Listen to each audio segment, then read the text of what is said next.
Hello दोस्तों, नमस्कार। SM किसी चैनल में मैं आप सब लोगों का दिल से बहुत बहुत स्वागत करता हूं। सो दोस्तों, इस वीडियो में भी हम लोग बात करने वाले केवल एक ही शेयर के बारे में, जैसे कि काफ़ी लोगों ने रिक्वेस्ट किया है कमेंट सेक्शन में कि सर नए नए कंपनीज़ को भी थोड़ा सा नए नए मतलब थोड़े से डिफरेंट टाइप की कंपनीज़ को भी कवर किया जाए करके। अभी हम कह सकते हैं थोड़ा थोड़ा रिटेल इन्वेस्टर मार्केट से हम लोग को साइड में होते हुए देखने को यहाँ पे मिल जाते हैं। मुझे कैसे पता चल जाता है? कमेंट सेक्शन से थोड़ा पता चल जाता है, व्यूज़ से थोड़ा सा अंदाज़ा आ जाता है। जब व्यूज़ एकदम ही आ जाते हैं 1-1 लाख के ऊपर, तो समझ लेना मार्केट एकदम टॉप पे है करके। ठीक है, अभी थोड़ा थोड़ा उनकी रुचि यहाँ पे कम हो रही है, तो हम लोग थोड़ा सा क्या करेंगे, बिजनेस ओरिएंटेड ही वीडियोस मेरे रहते हैं। बट जो बिगनर होता है वो हमेशा वीडियो देखता है, टीवी देखता है और शेयर को खरीदने का मन बनाता है, जो कि टोटली गलत चीज़ होती है। सो वापस हम लोग यहाँ पे बात करने वाले हैं एक स्मॉल कैप कंपनी के बारे में। वापस मतलब अभी इसके पहले का वीडियो भी आप लोगों ने देखा होगा, एक small cap micro cap type की कंपनी हम लोगों ने यहाँ पे स्टडी की थी। सो सबसे पहले स्मॉल कैप बोला मतलब क्या, एक चीज़ इसके साथ ऑटोमेटिकली आ गई, कौन सी की काफ़ी बड़ी रिस्क। ठीक है, एकदम वॉलेटाइल रहते हैं ये स्टॉक, ये आप लोगों को पता होना चाहिए। स्मॉल कैप मतलब छोटी कंपनी भाई। ऐसे कंपनीज को सबसे बड़ा चैलेंज क्या होता है? लगातार बिजनेस मिलना। ठीक है, ये कंपनियां कोई खराब नहीं होती, लगातार बिजनेस मिलते रहेंगे भाई। ये भी कंपनियां स्मॉल से मिड, मिड से लार्ज बन जाएंगी, तो वही तो सबसे बड़ा चैलेंज होता है। तो उसके ऊपर ध्यान रखना एकदम ही टफ चीज़ यहाँ पे रहती है। बट फिर भी ये एक ऐसी स्मॉल कैप कंपनी है जहाँ पे हम कह सकते हैं कि इनके पास काफ़ी बड़े बड़े क्लाइंट्स हम लोग को देखने को मिल जाते हैं, जो कि एक एडवांटेज पोजीशन इस कंपनी के लिए क्रिएट यहाँ पे कर देता है। अभी इस कंपनी की अगर मैं बात करूँ तो सबसे पहले ये कंपनी कौन से सेगमेंट से बिलोंग करते हैं? केमिकल। अभी केमिकल में है, मतलब आप एक, आपके सामने एक रफली एक अनुमान आना चाहिए। कौन सा अनुमान आना चाहिए बताओ? आपके दिमाग में चलना चाहिए, यस ये कंपनी यूजुअली पीटीवी होनी चाहिए, क्योंकि केमिकल सेक्टर में हम लोग को एक डाउन साइकिल देखने को मिल रहा है। ये बाय डिफॉल्ट आपके सबकॉन्शियस माइंड में आना चाहिए। ठीक है, अगर नहीं आ रहा है तो और प्रैक्टिस करनी पड़ेगी। ठीक है, चल जाता है, एक्सपीरियंस से सारी चीज़ें हो जाती है। नेक्स्ट अगर हम लोग बात करेंगे तो केमिकल में भी प्रकार होते हैं। तो इस कंपनी का केमिकल में कहाँ पे बिजनेस ज़्यादा देखने को मिल जाता है? Pharma industry. और कहाँ पे? एग्रोकेमिकल। ठीक है, यहाँ पे ये कंपनी का बड़ा योगदान देखने को मिल जाता है। बट अभी नेक्स्ट की अगर हम लोग बात करें तो कंपनी का नया सेगमेंट कहाँ पे फोकस, आपको पता है? Electric vehicle. अच्छा, ये गाड़ियाँ बनाएंगी? अरे नहीं नहीं, ऐसा नहीं, रुको ज़रा, ये गाड़ियाँ नहीं बनाएंगी, इलेक्ट्रिक व्हीकल। भाई ये बहुत बड़ा बिजनेस है, बहुत बड़ी इंडस्ट्री है। सो इलेक्ट्रिक व्हीकल का हार्ट क्या है? यस, कुछ लोगों ने बिल्कुल सही गेस किया होगा। अगर आपने नहीं गेस किया है, वापस पूछ रहा हूँ, इलेक्ट्रिक व्हीकल का हार्ट क्या है? हार्ट मतलब सबसे कीमती चीज़ कौन सी है इलेक्ट्रिक व्हीकल की? जिसने सही गैस किया है वो सही डायरेक्शन में जा रहे हैं, आपकी पढ़ाई अच्छी चल रही है। जिसको ये बात नहीं पता है, बुरा मत मानना, बट आपको और स्ट्रांग पढ़ाई करनी पड़ेगी। इलेक्ट्रिक व्हीकल का हार्ट है उसकी बैटरी। ऐसा मैं क्यों बोल रहा हूँ? ये सबसे कीमती चीज़ है भाई। जिस दिन बैटरी के प्राइस नीचे आ गए, इलेक्ट्रिक व्हीकल सस्ते हो गए, दैट्स इट। सबसे बड़ा कॉस्ट कंपोनेंट इलेक्ट्रिक व्हीकल में यही है, सबसे महंगी चीज़। सो लिथियम आयन बैटरीज की अगर हम लोग यहाँ पे बात करें दोस्तों, तो इसमें ये कंपनी अपना अभी योगदान देते हुए हम लोग को देखने को यहाँ पे मिल रही है। तो क्या ये अभी की खबर है? नहीं नहीं, बिल्कुल नहीं। पिछले साल ही इसी से रिलेटेड मैंने एक डिटेल वीडियो यहाँ पे कवर किया था, और इसी से रिलेटेड ही पॉइंट को मैं आपके सामने यहाँ पे रखने वाला हूँ कि कंपनी के मैनेजमेंट ने क्या क्या बातें बोली है और सबसे बड़ा एडवांटेज इस कंपनी के पास कौन सा पॉइंट हो सकता है करके। बट डोंट फॉरगेट कि एक स्मॉल कैप कंपनी है, तो स्मॉल कैप में काफ़ी बड़ा वॉलेटिलिटी देखने को मिल जाता है। ये मैं बार बार इसलिए कहता हूँ क्योंकि काफ़ी लोगों को 5% 10% गिरावट होने से ही प्रॉब्लम हो जाती, तो वो स्मॉल कैप कैसे होल्ड कर पाएंगे? एंड बिना बिजनेस नॉलेज के तो भाई सब, तो फिर प्रॉब्लम तो होगी ही होगी। सो दोस्तों, अभी हम लोग आ चुके कंपनी के सबसे पहले तो, अच्छा नाम क्या है कंपनी का? तो यह है कंपनी का नाम, नियोजन केमिकल। नियोजन केमिकल की अगर हम लोग बात करें तो आप देख सकते हो उन्होंने एक प्रेस कॉन्फ्रेंस यहाँ पे ली थी। कब ली थी? 10 अप्रैल 2023। 24 की बात नहीं हो रही भाई, 23 की बात हो रही, पिछले साल की बात हो रही है। ठीक है, तो ये पॉइंट पता होना चाहिए। सबसे पहले कॉमन सेंस वाली बात है, 10 अप्रैल 2024 आया भी नहीं है। ठीक है, सो तभी उन्होंने एक बहुत बड़ी यहाँ पे डील की थी। कौन सी डील? तो उसी का डेटा अभी मैं आपके सामने ओपन यहाँ पे रखना चाहूँगा। तो सबसे पहले नाम के साथ शुरुआत कर लेते हैं। ये देखिए, the name of the entity with whom agreement is sine. तो दोस्तों जापानीज बहुत बड़ा कॉन्ग्लोमेरेट, और वो कॉन्ग्लोमेरेट कौन है दोस्तों? तो आप यहाँ पे देख सकते हो मित्सुबिशी। आप सभी लोगों को पता है कि मित्सुबिशी कितना बड़ा नाम है। बहुत सारे अलग अलग चीज़ों में ये कंपनी काम करती है, आपको लोगों भी पता होगा इसका। ये देखो मित्सुबिशी ग्रुप, आपको पता है ना? हाँ, ये जापान की हम लोग को ये कंपनी देखने को मिल जाती है। बहुत बड़ा ग्रुप है ये। देखो अगर आप चेक करोगे क्या लिखा है, कॉन्ग्लोमेरेट। कॉन्ग्लोमेरेट मतलब काफ़ी सारे अलग अलग इंडस्ट्री में है। ऑटो सेक्टर में तो है ही, वो मित्सुबिशी का गाड़ियाँ भी आपको पता होगी। केमिकल में है, इलेक्ट्रॉनिक में है, फूड में है, फाइनेंस में है, अलग अलग माइनिंग, पेट्रोलियम, एंड 150 साल पुराना ग्रुप हम लोग को देखने को यहाँ पे मिल जाता है। हेडक्वार्टर टोक्यो में है, जापान, जो कि आप सभी लोगों को यहाँ पे पता ही है। इसीलिए अगर हम लोग यहाँ पे बात करें दोस्तों, इनके साथ इन्होंने डील किया, मतलब क्या, सबसे पहला पॉइंट नंबर 1 कि इतनी छोटी कंपनी एंड इतने बड़े रिनोन ग्रुप के साथ, मतलब काफ़ी सारे लोग इस ग्रुप को कभी कभी जापान का टाटा ग्रुप भी बोलते हैं, कुछ लोग बोलते हैं, आप ऐसा भी चाहो तो कह सकते हो, ठीक है, आप चाहो तो डिनाई भी कर सकते हो। डेफिनेटली इतना बड़ा क्लाइंट इनको यहाँ पे मिलते हुए देखने को मिला है। अगेन कह रहा हूँ दोस्तों, इस चीज़ के चलते मोटिवेट नहीं होना होता है कि अरे वाह वाह वाह चलो खरीद लेते हैं, ऐसा नहीं होता है, बाकी भी चीज़ों को चेक करना यहाँ पे होता है। पहला वाला पॉइंट तो मैंने आपको बता दिया कि एग्रीमेंट यहाँ पे किया हुआ है, ठीक है। देन नेक्स्ट अगर हम लोग बात करेंगे एरिया ऑफ एग्रीमेंट, मतलब किस चीज़ के लिए डील किया है भाई, वो तो बताओ। तो ये तो केमिकल कंपनी है, ठीक है, तो ऑब्वियसली मित्सुबिशी की जो केमिकल वाला जो कंपोनेंट है वहाँ से हम लोगों को ये बिजनेस होते हुए देखने को मिलने वाला है। एंड अगर हम लोग बात करें किस चीज़ के चलते, लिथियम आयन सेल से रिलेटेड हम लोग को डील होते हुए देखने को मिल चुकी है। तो आप देख सकते हो बहुत ही ज़बरदस्त डिमांड हम लोग को देखने को मिल रही है लिथियम आयन सेल्स की। एंड ये लिथियम आयन सेल्स की बात करें तो हमारे भारत देश में ही मैन्युफैक्चर करने से रिलेटेड ये डील होते हुए देखने को मिल चुकी है। एंड इसी चीज़ के चलते नियोजन कंपनी ये पहली कंपनी बन चुकी है दोस्तों जो कि भारत में ही इससे रिलेटेड काम कर रही है।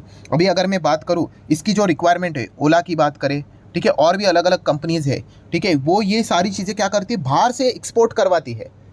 अभी क्या होगा, अगर ये भारत देश में ही बनेगा तो ओला की बात करें और भी अलग अलग 3-4 कंपनीज है, वो क्या करेंगे, शायद से नियोजन कंपनीज के थ्रू ही यहाँ पे खरीद सकेंगे, क्योंकि सस्ते दाम में उनको यहाँ पे मिल सकती है चीज़ें। तो इसीलिए अगर देखा गया दोस्तों तो ये एक बहुत बड़ा एडवांटेज इस कंपनी को क्या हो सकता है, यहाँ पे मिल सकता है। देन नेक्स्ट पॉइंट की अगर मैं बात करूं दोस्तों, तो कंपनी ने कुछ अपना प्रेजेंटेशन यहाँ पे मेंटेन किया था, ठीक है, जहाँ पे कंपनी ने बताया था कि उनका रेवेन्यू ब्रेकअप, मतलब पैसा कहाँ से आता है, इनकम कहाँ से आता है। तो फार्मा से 54%, एग्रोकेमिकल से 25%, इंजीनियरिंग से 18%, ठीक है। जो बार बार लोग कमेंट सेक्शन में पूछते हैं अरे सर कहाँ पे मिलता है डेटा, तो कंपनी की वेबसाइट है, कंपनी का अगर हम लोग बात करें तो ऑफिशियल वेबसाइट के साथ साथ एनुअल रिपोर्ट है, बस काफ़ी है, इधर ही आप लोगों को ये सारा डेटा मिल जाएगा और किधर भी नहीं, ठीक है। मैं भी वही से डाउनलोड करके आपको बताता हूँ, एज सिंपल एज दैट। मेहनत करनी पड़ेगी थोड़ी, उसके बाद एक टाइम के बाद आपको आदत हो जाएगी, आप फटाफट डेटा निकालना यहाँ पे सीख जाओगे।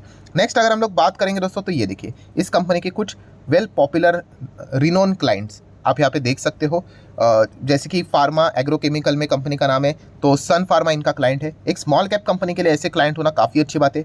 डिवीज लैबोरेटरीज है, ये भी एक बहुत बड़ा नाम है। हिकाइल की अगर हम लोग यहाँ पे बात करें, ठीक है, ये भी जो कंपनी शेयर मार्केट में लिस्टेड है।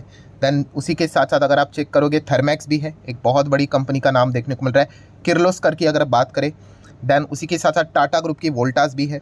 देन पिरामल एंटरप्राइज, आप मतलब पिरामल ग्रुप की बात करें, अरविंदो की अगर बात करें तो ये इनके कुछ क्लाइंट देखने को मिल रहे हैं। मित्सुबिशी का भी नाम अभी हम लोग को ऐड होते हुए देखने को यहाँ पे मिल जाएगा। तो डेफिनेटली एक काफ़ी अच्छी बात रहती है एक छोटे कंपनी के लिए इस प्रकार के क्लाइंट यहाँ पे होना।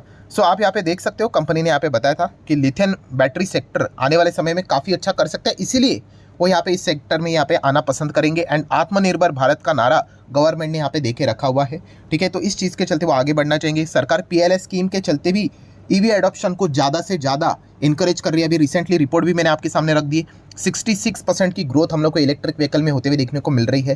तो इसीलिए ये जो कंपनी है इस सेक्टर के ऊपर काफ़ी ज़्यादा बुलिश रहते हुए देखने को मिल रहे हैं। एंड लिथियम आयन बैटरी से रिलेटेड इनका काम हम लोग को होते हुए देखने को यहाँ पे मिल रहा है। तो लिथियम सेल्स की अगर हम लोग बात करें तो उसका डिमांड का एस्टिमेट उन्होंने सामने यहाँ पे रखा हुआ है। एस्टिमेट मतलब एक अंदाजा, ऑब्वियसली 2030 आया है क्या, नहीं, तो आने वाले नेक्स्ट 10 साल में, अभी 10 या फिर 7-8 साल की अगर हम लोग फोरकास्टिंग की बात करें तो वो उन्होंने सामने यहाँ पे रखा हुआ है। लिथियम सेल्स की बात करें गीगावाट्स के हिसाब से तो पहले 15, 2024 में 20 तक जाएगा, फिर 25 में डिमांड 25 जाएगा, 26 में 40, फिर 60, फिर 80, 110 और 160, ठीक है। मतलब हम लोग मोटा मोटी कहें तो 10 गुना यहाँ पे हम लोग को ग्रोथ देखने को मिल सकती है। तो ये एक उनका क्या है, एस्टिमेट है, अनुमान है। अनुमान ऊपर भी जा सकता है, नीचे भी आ सकता है, बट यहाँ पे उनको वो स्कोप नज़र आ रहा है, इसलिए वो उन्होंने क्या कर लिया, एग्रोकेमिकल के साथ साथ फार्मा इंडस्ट्री के साथ साथ इंजीनियरिंग के साथ साथ अभी ये लिथियम आयन सेल्स में भी हम लोग को अपना योगदान देते हुए देखने को मिल रहे हैं। एंड इसी के साथ साथ उन्होंने मित्सुबिशी जैसे बड़ी कंपनी के साथ यहाँ पे अच्छा खासा टाइप यहाँ पे किया हुआ है। अगर आप इंटरेस्टेड हो, आप चाहते हो तो इस कंपनी को पढ़ो भाई साहब, मेरी साइड से कोई रिकमेंडेशन नहीं, मैं अगेन कह रहा हूँ आपका बहुत डिटेल स्टडी यहाँ पे होना चाहिए। देन बात करें कंपनी के बैलेंस शीट के बारे में तो रिजर्व्स देख लेना, 150 करोड़, 414, 450 करोड़, मतलब कंपनी प्रॉफिट कमा रही है, ठीक है। कर्जे की बात करें 116 करोड़, 121 करोड़ बढ़कर 130 करोड़। तो इसका अर्थ है नहीं कि खराब है कंपनी करके, बट कर्जा बढ़ रहा है तो साइमल्टेनियसली कंपनी ने प्रॉफिट भी बढ़ाना चाहिए। 233 का शॉर्ट टर्म बोरिंग भी है। छोटे कंपनी को स्केल करने के लिए ये सारी चीज़ें करनी पड़ती है। Cash and cash equivalent 20 crore. ठीक है, तो हम यहाँ पे कह सकते हैं एक छोटी कंपनी की बैलेंस शीट जैसे होनी चाहिए वैसे ही है। 1991 से ये कंपनी काम करते हुए देखने को मिली। अभी ये देखिए सारी चीज़ें वही है। कौन सा? जो अभी मैंने आप लोगों को बताया कि फार्मा में है, देन एग्रोकेमिकल में है, इंजीनियरिंग इंडस्ट्री में है। ठीक है, वही से तो हम लोगों ने सारी चीज़ें अभी उठा के आपको बताई थी, वही है। 3,500 करोड़ का मार्केट कैप है, मतलब स्मॉल कैप है भाई। स्मॉल कैप ज़बरदस्त डांस करता है, आप सभी लोगों को पता है। ऊपर डांस करेगा तो किसी को कोई प्रॉब्लम नहीं होती, जैसे ही नीचे वाला डांस स्टार्ट हो गया सब लोग भागना स्टार्ट यहाँ पे कर देते हैं। What about profitability? तो प्रॉफिटेबिलिटी आप देख सकते हैं काफ़ी छोटा रहता है। कंपनी का profit 4 crore, 5 crore, 5 crore, 8 crore still maintain किया है। 11, 21, 29, 30, 40, 50, सडनली ड्रॉप 30। आप समझ रहे क्यों? केमिकल इंडस्ट्री आप सभी लोगों को पता ही है, तो अभी थोड़ा सा स्लो डाउन चल रहा है। तो क्या टैग लगा दे खत्म हो गई करके? अरे ऐसा नहीं, बिजनेस बोला है भाई, प्लस माइनस होता रहता है। Promoter holding 56।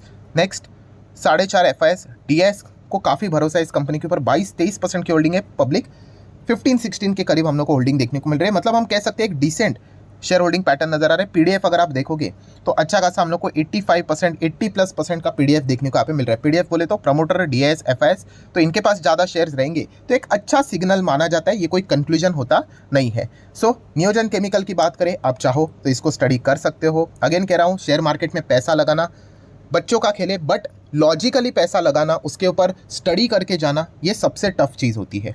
ठीक है, और जो बिना लॉजिक के, बिना खुद से स्टडी किया जाता है, फिर वो कमेंट सेक्शन में आपको मिल जाएंगे, अभी हम क्या करें, अभी हम क्या करें। कोई फ़ायदा नहीं भाई उसका। ठीक है, क्योंकि आप खुद से नहीं जब तक करने वाले हो ना दोस्तों, आप पैसा नहीं कमा पाओगे। ठीक है, दूसरों के कंधों के ऊपर बंदूक रख के अगर आप चलाओगे तो शेयर मार्केट के लिए आप चंद दिनों के मेहमान हो, उसके बाद आप निकल जाओगे। ठीक है, बहुत सारी चीज़ें यहाँ पे मैनेज करनी पड़ती है। एंड नियोजन केमिकल की बात करें, कैसा रहा परफॉर्मेंस साल भर का?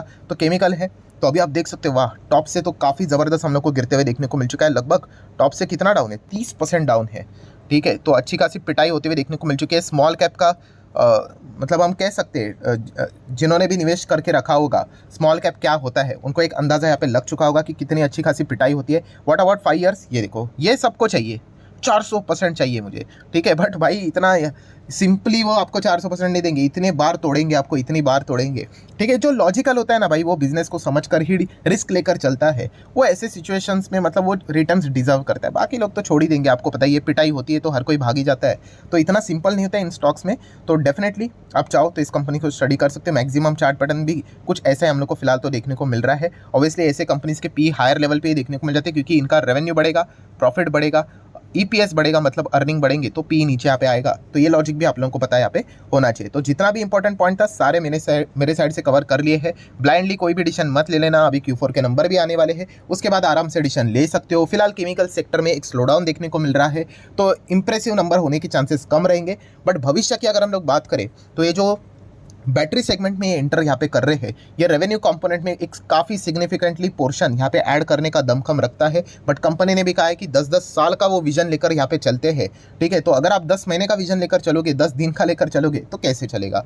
तो ये कुछ कॉमन सेंस वाली बात हम लोगों ने सीखनी चाहिए, तभी जाके मार्केट आपको उस हिसाब से रिवॉर्ड यहाँ पे दे सकता है। जाते वक्त वापस याद दिलाना चाहूँगा, कोई रिकमेंडेशन नहीं रहते, ऐसे 3-4 कितने वीडियोस आते रहते हैं। आपको सीखना है तो आप इस चैनल को फॉलो यहाँ पे कर सकते हो, बिजनेस को समझना है तो आप इस चैनल को फॉलो कर सकते हो। अगर आपको लग रहा है कि यहाँ पे बाय सेल कोई रिकमेंडेशन मिलेगा, लेवल टारगेट बताए जाएंगे, तो ये तो यहाँ पे होगा नहीं। पिछले 5-6 साल से तो आप अंदाजा ले ही चुके होंगे। सो चलिए मिलते हैं अगले वीडियो में, तब तक के लिए बाय बाय।